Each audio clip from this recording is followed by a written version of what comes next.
Halo teman-teman, apa kabar kalian hari ini? Seperti biasa bertemu kembali bersama saya Bang Jul di Setaruan TV. Kali ini Bang Jul akan menceritakan tentang pasangan suami istri baru yang menghadapi berbagai rintangan di awal pernikahannya. Mereka harus berjuang untuk segera memiliki seorang anak. Seperti apa kisah perjalanan pasutri baru? Langsung saja simak alur ceritanya, dan inilah dia Pasutri Gaje.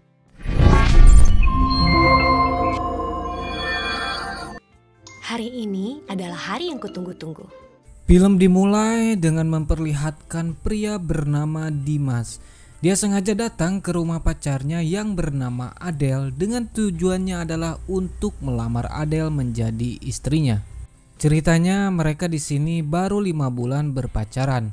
Dirasa karena mereka merasa sudah cocok, jadi mereka memutuskan untuk segera menikah. Dengar kamu mau ngajak Adelia nikah. Kami rasanya sudah saling cocok. Bapak nggak setuju. Namun bapaknya Adele yang diperankan Pak De Indro memberikan tantangan kepada Dimas sebelum merestuinya. Jika Dimas mau menikahi anaknya, dia harus lomba mancing bersama bapaknya. Dan jikalau Dimas dapat ikan yang lebih gede, maka dia boleh menikahi anaknya. Tak lama setelah itu, setelah Dimas merestui permintaan bapaknya ini, diperlihatkan Dimas dan si bapak sedang memancing. Tak lama umpan Dimas pun dimakan ikan, dan karena Dimas tidak pernah memancing sebelumnya, dia pun dibantu oleh si bapak untuk mengangkatnya. Tapi saat si bapak membantu, ternyata umpan miliknya juga dimakan ikan, dan mereka berdua pun harus berusaha untuk mengangkat ikan mereka bersama-sama. Dan alhasil ternyata ikan yang lebih gede adalah milik si bapak. Punyaku lebih besar, kamu kalah. Setelah itu Adele dan teman sekantornya bernama Meka datang ke tempat mereka untuk melihat siapa yang menang. Mereka melihat kalau yang dapat ikan itu cuma Dimas karena ikan si bapak hilang pas dia kecebur ke empang. Adele pun merasa senang dengan hal itu dan meledek si bapak kalau dia ternyata bisa kalah juga sama Dimas yang notabene-nya pemula dalam hal memancing ikan. Namun di sini Dimas memberitahu kalau ikan itu sebenarnya bukan miliknya, namun ikan itu adalah milik si bapak.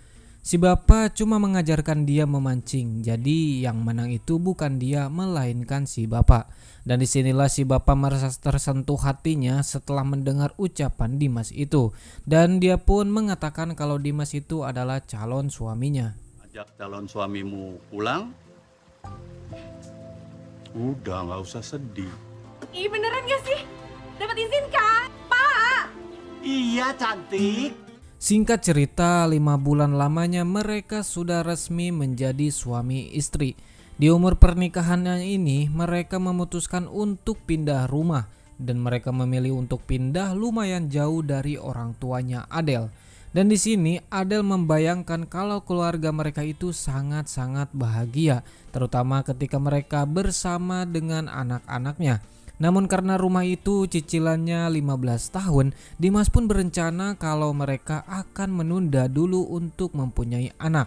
Dan karena nanti pasti bakalan semakin banyak pengeluarannya. Adele pun mengiyakan apa yang Dimas mau, walaupun di dalam lubuk hatinya dia ingin sekali mempunyai anak. Selain karena keinginannya itu, dia juga karena si bapak dan teman-temannya sering menanyakan mulu kapan dia punya anak. Anak ya kita tunda dulu. Tunda. Kemudian mereka pun bergegas untuk menata ruangan di rumah baru mereka. Dan di sini Dimas dikagetkan dengan kecoa. Dan Adele pun dengan berani membantu Dimas yang sedang ketakutan si kecoa itu. Lalu mereka pun membawa barang-barang mereka ke rumah baru mereka. Terlihat mereka sangat bahagia karena sudah memiliki rumah sendiri. Dan mereka berharap ke depannya akan semakin kompak dan tidak pernah ada masalah. Karena mereka tidak mau saling membenci. Dan mereka juga ingin seperti pasangan baru terus. Saling mengerti, romantis, perhatian, dan penuh dengan kehangatan. Dan satu hal yang perlu diingatkan bahwa Dimas itu tidak suka sama sekali dengan namanya toge. Saat pagi hari, Adele melihat seorang ibu yang sedang menggendong anaknya. dan terlihat kalau ibu itu sangat bahagia ketika melihat anaknya. Adel juga pengen ngerasain hal seperti itu.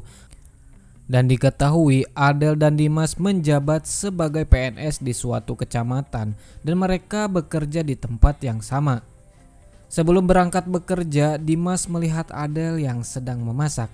Dia melihatnya kalau Adel ini sangat seksi, apalagi ketika dia lagi memasak. Tentu saja Dimas pun tergoda dan tidak bisa menahannya lagi. Lalu Adel pun dibawa ke kamar untuk melakukan olahraga ataupun bercocok tanam. Di waktu yang sama di luar ada Pak RT dan Satpam yang masuk ke rumahnya Dimas. Mereka mengira kalau ada maling di rumahnya Dimas karena pintu mereka terbuka. Lalu tanpa sengaja Pak RT pun mendengar suara keindahan di dalam kamar mereka. Dan Pak RT pun mulai sadar kalau mereka sedang melakukan olahraga di kasur. Namun si Satpam tidak paham apa yang dimaksud oleh Pak RT. Mereka tuh lagi. Di tempat lain, Meka datang ke sebuah apotek Ningsih untuk membelikan obat buat Mbak Linda, teman sekantornya. Dan di sana Ningsih sangat tergila-gila dengan Meka. Dia terlihat sangat mencintai Meka, namun Meka tidak membalas cintanya. Lalu Ningsih pun membayangkan kalau mereka itu sedang menari-nari dan akan berciuman. Lalu kemudian Meka mendatangi Linda dan memberikan sarapan kepadanya. Diketahui Linda ini adalah janda anak satu dan karena Linda itu sangat hot, maka si Meka pun sangat mengincarnya. Di tempat lain Adel pun sampai di kantornya dan anehnya semua orang di sana senyum-senyum kepada Adel. Dia sangat khawatir jika ada yang salah dengannya. Dia takut ada bekas ciuman di lehernya Adel. Lalu Adel pun baru sadar kalau dia memakai seragamnya Dimas dan pantasan saja orang-orang tersenyum melihat dia. Mas, gimana sih? Kok bisa gak nyadar pakai baju anti? Kemudian Adel dan Dimas pun bertemu dan berniat untuk mengganti baju mereka di dalam gudang. Namun pas mereka sedang mengganti baju, tiba-tiba ada Pak Camat yang masuk ke dalam gudang itu. Astagfirullahaladzim. Kamu ngapain di situ, Adelia? Setelah kejadian itu, Adel pun berhalusinasi kalau semua orang menertawakannya. Dia takut Pak Camat membicarakan kejadian pas di gudang itu kepada rekan lainnya dan berpikir yang enggak-enggak terhadapnya. Dan benar saja Pak Camat membocorkan semuanya kepada orang-orang yang ada di kantor itu. Itu benar-benar mereka berdua dalam gudang gelap-gelapan. Suaminya Adelia tuh sampai begini. Itu banyak. Pas ketahuan sama saya, kancingnya dingdat tinggi sebelah. Singkat cerita, ketika Adel berada di rumah, dia lagi-lagi sedang memasak. Dimas yang melihatnya kembali menggoda Adel agar dia mau melanjutkan olahraga yang tadi pagi. Tapi Adel menyuruh Dimas untuk pergi ke toko sembako karena minyak sayurnya sudah habis. Dan dengan terpaksa Dimas pun OTW ke warung. Ini minyaknya habis. Tolong beli. Sesampainya Dimas di toko, dia bertemu dengan Rani, si penjaga tokonya. Rani terpesona melihat Dimas. Dia merasa kalau Dimas itu adalah jodohnya.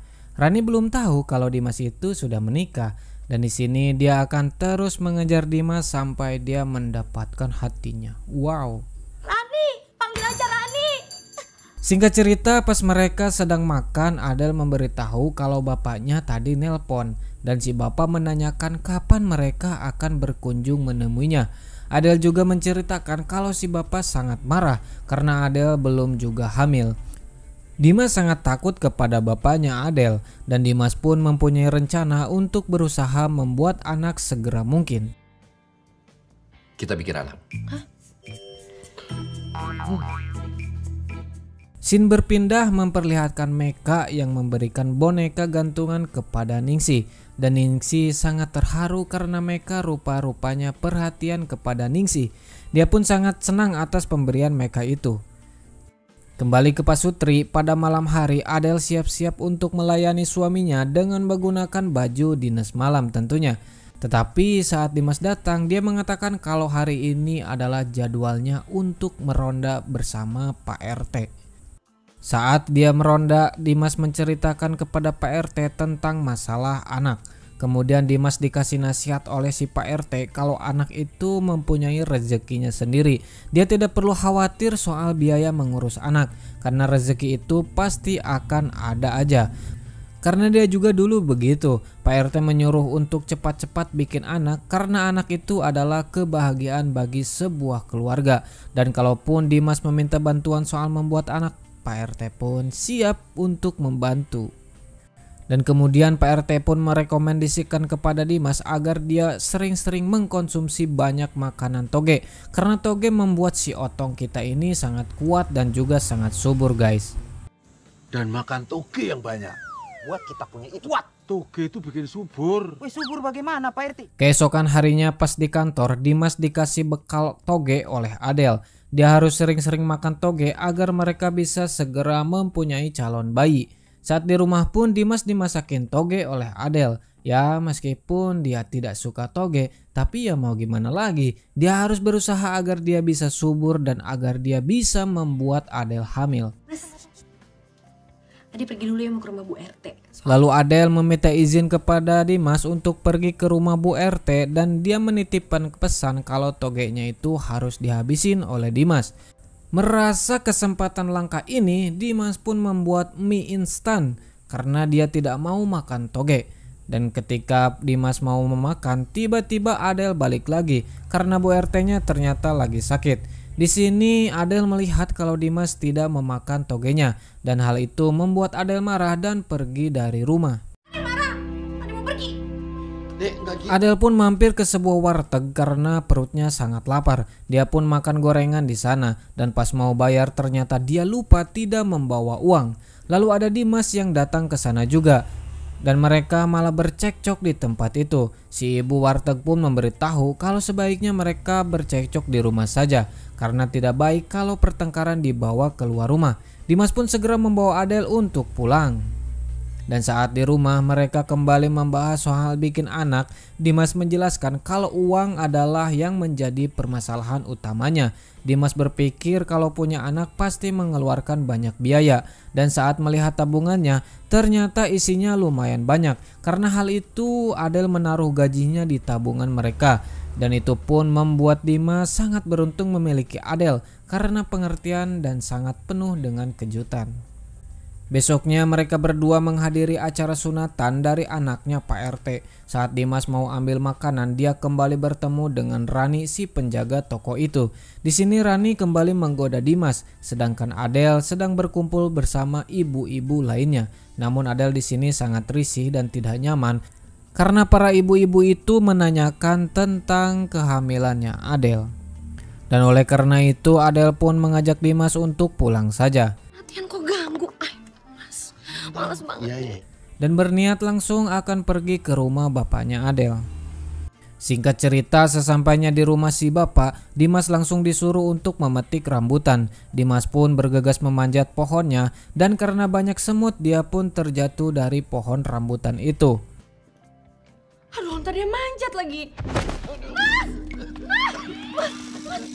Saat di kamar, Dimas merasa sangat malu karena kejadian tadi. Dia merasa sangat stres. Tetapi di sini Adel memberitahu kepada Dimas kalau dia telat datang bulan selama 2 minggu. Dimas pun merasa senang karena dia menyimpulkan kalau Adel itu fix sedang hamil. Dan saking senangnya saat mereka sedang makan malam, Dimas langsung memberitahu ke semuanya kalau Adel itu sekarang sedang hamil. Adelia hamil, bentar lagi kami akan punya anak. Ini baru mantap. Tentu saja mereka yang mendengarkan itu sangat begitu senang, terutama si bapak. Namun Adel sendiri merasa kalau dia itu tidak hamil, tetapi Dimas sangat yakin kalau dia itu sedang hamil. Keesokan harinya Dimas pergi ke warung Ningsih untuk membeli tes pack untuk memastikan tentang kehamilan Adel. Namun secara diam-diam Ningsih memfoto Dimas dan memberitahu Meka kalau Adel sedang hamil. Padahal faktanya saat di rumah saat Adel mengecek dengan tes pack itu, ternyata Adel itu negatif hamil. Mereka terlihat sangat sedih tentang hal ini, apalagi Dimas sudah memberitahu si bapak dan semua keluarganya tentang kehamilan Adel. Bahkan mereka juga sudah memberitahu orang kantor kalau Adel sedang hamil. Dimas takut kepada si bapak kalau tahu dia berbohong atas kehamilannya Adele. Dan saat di kantor pas mereka mau olahraga, Adele sangat terkejut saat rekan kerjanya mengucapkan selamat atas kehamilannya. Dan itu tentu membuat dia sangat frustasi. Sedangkan di luar, Dimas yang takut karena informasi ini tidak benar, dia mengklarifikasi tentang kehamilan Adele kepada semua rekannya. Adelia belum mengandung. Semangat terus, Dimas, Adelia. Para semua rekannya itu merasa kagum dengan kejujurannya Dimas, terutama Adele. Dia sangat senang Dimas jujur kepada semua orang. Bahkan Dimas juga memberitahu si bapak tentang kebenarannya kalau ternyata Adele itu belum hamil. Tentu saja si bapak sangat kecewa kepada Dimas karena sudah berani menghancurkan harapannya. Dimas sangat merasa kalau itu semua adalah kesalahannya dan mereka pun kemudian pulang. Saat malamnya, Adele memberikan list makanan yang harus dimakan oleh Dimas dan Adele juga menunjukkan hari sebelumnya di mana mereka harus melakukan mantap-mantap. Pas Adele sedang dalam masa suburnya. Sama jadwal masa subur adik udah ditanda ini tanggal-tanggalnya nih. Kembali ke kisah Meka, saat di kantor Linda tahu kalau Meka itu sangat naksir kepadanya. Namun Linda memberitahu Meka kalau Linda itu lebih senang hubungan mereka itu hanya sebatas teman saja dan tidak boleh lebih daripada itu. Hal ini pun tentu saja membuat hati Meka merasa sakit. Dia merasa kalau cintanya itu bertepuk sebelah tangan. Mbak itu senang kita temenan aja. Lalu setelah itu Meka pun datang kepada Ningsih yang lagi ngambek kepadanya. Meka meminta maaf kepadanya kalau selama ini dia tidak menganggap cintanya Ningsih dan dia baru tahu kalau ternyata Ningsih itu sangat cinta mati kepadanya. Di sini Meka mengungkapkan isi hatinya kepada Ningsih. Dengan sangat senang Ningsih pun membalas cintanya Meka dan mereka pun pada hari itu resmi berpacaran. Kembali ke Adele saat di kantin, Adele sangat khawatir kalau Dimas berselingkuh karena Adele belum bisa mengandung anaknya Dimas. Dia sangat takut kalau Dimas mencari perempuan lain. Karena ke-overthinkingannya itu, saat dia melihat seorang cewek memeluk Dimas di dalam ruangan, Adele pun marah besar kepada Dimas. Dia sangat kecewa kalau ternyata sebenarnya Dimas itu punya perempuan lain di belakangnya. Adele tidak tahu kalau perempuan itu adalah temannya yang minta bantuan Dimas. Namun karena egonya lagi tinggi pada saat itu, Adele tidak mau mendengarkan penjelasan apapun dari Dimas. Dan Adele juga mengatakan kalau dia akan pulang ke rumah bapaknya. Mendengar itu Dimas pun sangat bingung. Dia tidak tahu harus bertindak seperti apa. Dia juga merasa kalau bapaknya akan marah besar kepada Dimas karena dia telah menyakiti hati anaknya. Padahal fakta yang sebenarnya Adele tidak jadi pulang ke rumah bapaknya. Rupa-rupanya Adele pergi ke rumahnya Ningsih. Adele pun dinasihati oleh Ningsih. Begitu juga dengan Dimas. Dia pun dinasihati oleh Pak RT. Bapak RT meyakinkan Dimas kalau besok dia harus menjemput Adele pulang bagaimanapun kondisinya. Karena itu adalah kewajiban dia sebagai seorang suami yang harus berani dan juga bertanggung jawab. Mas Dimas harus menjemput Mbak Adelia pulang. Gue ke rumah bapaknya Adelia. Gue mau jemput bini gue balik. Lalu kemudian pada besoknya Dimas meminta tolong kepada Meka untuk mengantarnya menjemput Adele ke rumah bapaknya. Singkat cerita mereka pun sudah sampai di rumah si bapak dan di sini Dimas langsung masuk ke rumahnya. Dia dengan sangat gugup sekali mengatakan hal yang sebenarnya kepada orang tua mereka. Sedangkan di mobil Meka ditelepon oleh Ningsih dan memberitahukannya kalau Adele ada di rumahnya. Meka pun terkejut mendengar hal itu. Apalagi sekarang Dimas sudah masuk ke rumah si bapak. Setelah Dimas mengatakan kalau mereka mau menjemput Adele karena sedang bertengkar, si ibu pun memberitahu kalau Adele tidak ada di rumahnya dan barulah Dimas mendapatkan informasi kalau Adele sedang di rumah Ningsih. Gak ngerti kok mantu goblok ini. Itu enggak ada di sini. Bu, saya pamit bu. Setelah Dimas tahu kalau Adele ada di rumah Ningsih, mereka pun bergegas pergi ke rumah Ningsih untuk menjemput Adele. Namun pas di tengah perjalanan, ban mobil mereka bocor dan terpaksa Dimas harus berlari ke rumah Ningsih. Di tempat lain Adele menunggu Dimas datang untuk menjemputnya, namun Ningsih mengajaknya untuk melihat festival saling siram air guys. Karena Adele merasa dipaksa oleh Ningsih, Adele pun datang ke sana. Mereka semua yang ada di sana saling menyiram air satu sama lain, dan tiba-tiba Adele disiram air seember oleh Rani. Di sini Adele pun pingsan akibat siraman itu. Kemudian Adele pun dibawa ke rumahnya. Dan di sini Rani melihat kalau ternyata suaminya Adele itu adalah Dimas, yang tiada lain tiada bukan adalah lelaki yang sangat dia impikan itu. Dan hal itu pun tentu saja membuat dia sangat patah hati. Saat di jalan, Dimas meminjam sebuah bajai agar cepat sampai ke rumahnya.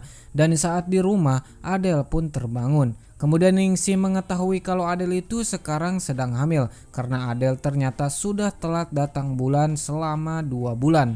Dan saat Dimas sampai di sana, mereka pun berpelukan dan saling memaafkan dan melepas kerinduan. Dan di sini Adele memberitahu kabar gembira kalau dia sekarang lagi hamil. Tentu saja hal ini membuat Dimas semakin bahagia. Ade hamil. Dan di akhir cerita, setelah 5 bulan lamanya, mereka pun datang ke rumah si bapak. Dan mereka memberitahu kalau Adele kali ini benar-benar sedang hamil. Dan hasil USG-nya menunjukkan kalau anak mereka itu kembar. Si bapak pun sangat senang mendengar itu dan bangga kepada mereka berdua. Terutama kepada Dimas karena dia telah mewujudkan apa yang telah dicita-citakan dan diharapkan oleh mertuanya. Mereka pun terlihat sangat bahagia dan film pun selesai.